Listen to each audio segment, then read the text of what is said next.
റമദാൻ മാസത്തിൽ പുതിയ സാധനങ്ങൾ വാങ്ങുന്ന സമയത്ത് പഴയ സാധനങ്ങൾ കളയാൻ തന്ന കൂട്ടത്തിൽപ്പെട്ട 2 അയൺ ബോക്സുകളാണ്. അതിൽ ഒന്ന് കുറച്ച് കച്ചറ ഉണ്ട്, എന്താ സംഭവം എന്നറിയില്ല. നമുക്ക് ക്ലീൻ ചെയ്ത് നോക്കാം. ക്ലീൻ ചെയ്യാൻ വേണ്ടിയിട്ട് കുറച്ച് ഉപ്പും വാനിഷും കൂടിയിട്ട് ഇട്ടിട്ട് നമുക്ക് ഇസ്തിരി ഇട്ട് നോക്കാം എങ്ങനെ പോകും.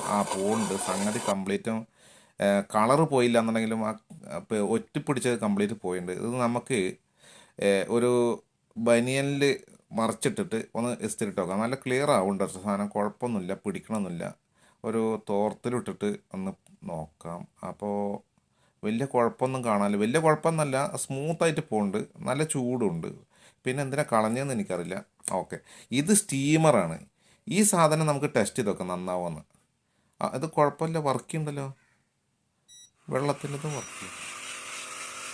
സ്റ്റീമർ ഓക്കെ, സംഗതി ഇത് അങ്ങനെ മുതലാണ്. ഇതെന്തിനാ കൊണ്ട് കളഞ്ഞത്? ലാക്കിൻ്റെ സാധനം കേട്ടോ. അപ്പോൾ ഇത് രണ്ടും മുതലായിട്ടോ. ഇത് നല്ല വില പിടിപ്പിനുള്ളൊരു സാധനമാണിത്. ഓക്കെ, അപ്പോൾ അതൊരു ലാഭം. ഇത് സൂപ്പർ സാധനം. ഇതെന്തിനാ ഇപ്പോൾ കളഞ്ഞത്? അപ്പോൾ ഇതൊക്കെയാണ് ഈ മാസത്തെ കാര്യങ്ങൾ. അപ്പോൾ ഇതൊക്കെയാണ് ഗൈസ്. അപ്പോൾ ഇനി ഇതുപോലെ എന്തെങ്കിലും വീഡിയോ ആയിട്ട് പിന്നെ വരാം. Okay, by.